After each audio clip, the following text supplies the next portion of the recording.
Hallo en welkom bij de spelletech van het spelletje Cat in the Box.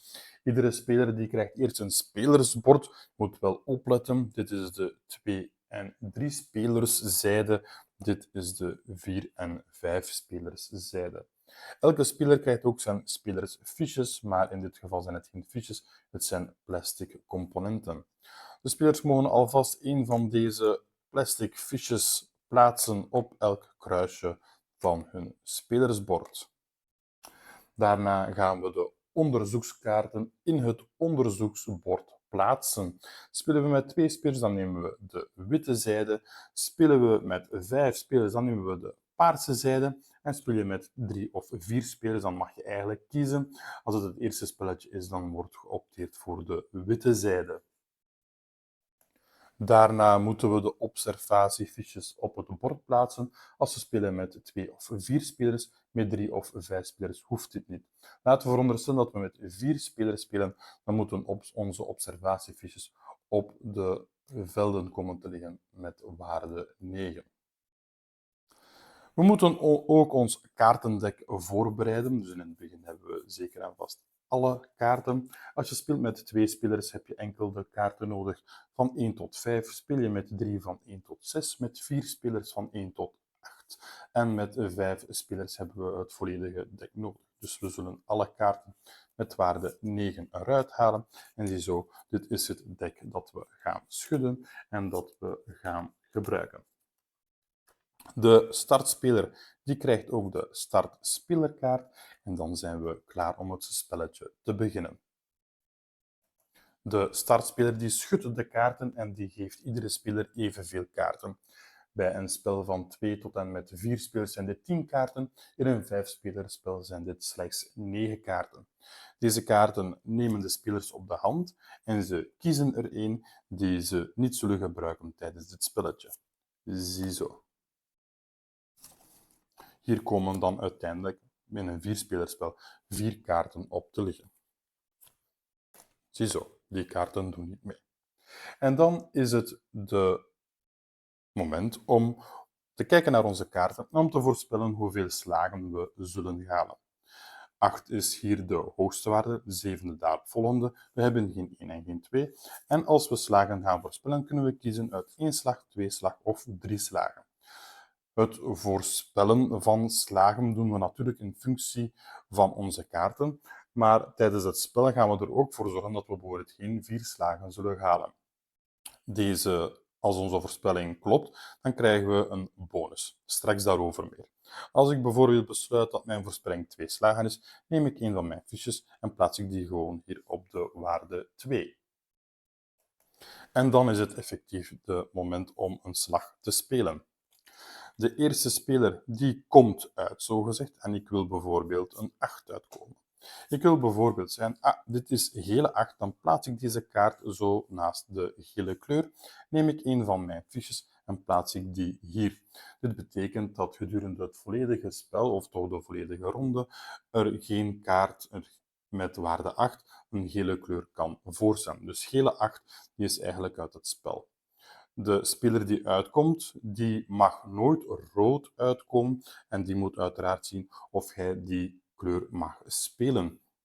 Wanneer mag de eerste speler of de speler die uitkomt wel een rode kaart spelen? Dat is als er al een fiche zou opliggen van hemzelf of van een andere speler, of wanneer dat het bord zo vol ligt met fiches. Bijvoorbeeld, ik heb enkel nog maar kaarten van waarde 3 en 4 en alle fiches van 3 en 4 liggen al op deze velden, dan mag ik wel de rode kleur uitkomen. Dus in het begin niet en naar het einde van het spelletje dan weer wel. En dan is het de beurt aan andere spelers om hun kaart te spelen. Ik zal even deze fiche weer verwijderen. Laten we veronderstellen dat een speler volgt in de gele kleur. Die speelt bijvoorbeeld een kaart met waarde 5 en die zegt, dit is gele 5. Een andere speler die wijkt af van de kleur en die speelt bijvoorbeeld groene 5. Wat gebeurt er dan? Hij wijkt af van de basiskleur, dat is de kleur die in het begin gespeeld is, en dan moet die van zijn bord eigenlijk hier bij de groene zijn fiche wegnemen. Met andere woorden, moet hij dan deze actie uitvoeren. Dus er komt bij hem een kruisje bij de gele kleur. Dit betekent dat jij geen gele kaart meer mag spelen gedurende het volledige spel. En onze vierde speler die volgt ook en die speelt bijvoorbeeld gele E. Dan is het de moment om te bepalen wie de slag binnenhaalt. Ik heb gele 8 gespeeld en dat is dan ook de basiskleur. Er is 1 keer niet gevolgd, die valt sowieso eruit. Dus de kaart met de hoogste waarde in de basiskleur, die wint. Wanneer zou die de slag niet winnen? Bijvoorbeeld wanneer deze speler beslist om een rode kaart te spelen. Rood is altijd troef, dus rood haalt altijd de slag binnen. Als er meerdere spelers rood zouden spelen, dan wint uiteraard weer de kaart met de hoogste waarde. Maar, ziezo, dit was nu het geval. Dus alle andere kaarten die worden genomen en deze worden dan als een slag bij de speler gelegd. Let wel op, want in dit geval mag ik slechts 2 slagen halen om mijn bonus binnen te halen. Het spel eindigt wanneer iedereen nog 1 kaart over heeft en deze kaart wordt dan afgelegd, of wanneer er zich een paradox voordoet. Ik heb nu even een spelletje zo gelegd, waarbij er een paradox kan uitgelokt worden. Wanneer een speler bijvoorbeeld een kaart moet spelen, in dit geval met als waarde 3 of 5, want in zijn hand heeft hij enkel nog maar kaarten met waarden 3 tot 5, kan hij die niet spelen. Hij lokt dan een paradox uit. Het spel stopt dan onmiddellijk en de slag waarin de paradox voorvalt, die gaat nergens naartoe, die wordt gewoon afgelegd. Dus met andere woorden, als die zich zou voordoen terwijl ik mijn slag hier aan het winnen ben en zo mijn tweede slag zou binnenhalen, heb ik hem toch niet. Wanneer het spel eindigt, ofwel door het afleggen van de laatste kaart, ofwel door een paradox, gaan we over naar de puntentelling. En die is eigenlijk vrij simpel. Eerst en vooral, elke slag die is 1 punt waard en dan wordt er gekeken of we onze voorspelling behaald hebben. Laten we veronderstellen dat ik 1 slag had voorspeld, dan krijg ik al 1 punt en dan krijg ik de zogenaamde bonus. Wat is nu die bonus? Wel, we kijken naar het observatiebord.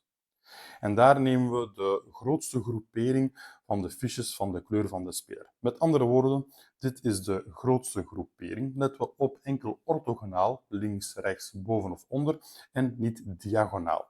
We zien dat er hier 4 fiches met elkaar grenzen, dus dit geeft mij 1 punt van mijn slag, plus 4 punten van deze fiches. Dus deze ronde levert mij 5 punten op. De speler die een eventuele paradox heeft veroorzaakt, die krijgt geen bonus en elke behaalde slag is een minpunt. Dus die haalt eigenlijk deze ronde minpunten. Wanneer iedereen de startspeler eens is geweest, stopt het spel, worden de punten van de verschillende ronden opgeteld en de speler die het meeste heeft, die wint het spelletje. In het geval van een gelijk spel wint de speler die de laatste ronde de meeste punten haalt en als dat ook nog eens gelijkstand is, dan wordt de overwinning gewoonweg gedeeld. In een spel met de 2 spelers blijft alles ongeveer hetzelfde en spelen we met waarden 1 tot 5. Elke speler die krijgt 10 kaarten, maar er zullen 5 kaarten overschieten en dan gaan we daar ook iets mee doen. Ziezo, elke speler heeft 10 kaarten, 5 kaarten over en het observatiedek is aangepast. Wat gebeurt er dan? Wel, de bovenste 3 kaarten die worden getoond. We zien hier 1, 2, 1. We nemen een spelersfiche van een andere kleur en plaatsen die op de groene rij. Dus waarde 1 en waarde 2. We zien dat er nog een 1 getoond is, dus een spelersfiche komt ook op de gele rij bij de waarde 1 terecht. Dan kan het spel zoals altijd starten, zoals op de gewone manier van 3 tot 5 spelers. Mochten er hier 3 enen zijn, dan wordt ook de blauwe rij gebruikt. De bonus wordt niet getoond in een spel met 2 spelers, want als je 4 of minder slagen haalt, dan zal je bonus automatisch activeren. Dus vanaf 5 slagen, 5 binnengehaalde slagen, krijg je geen bonus meer, maar heb je dan uiteraard wel 5 punten door middel van de slagen. Ziezo, dit was onze speluitleg van het spelletje Cat in the Box. Als je deze content graag ziet, vergeet dan niet om te subscriben of om een likeje achter te laten. Binnenkort kan je de geschreven review lezen op www.spelendreef.be. Bedankt om te kijken.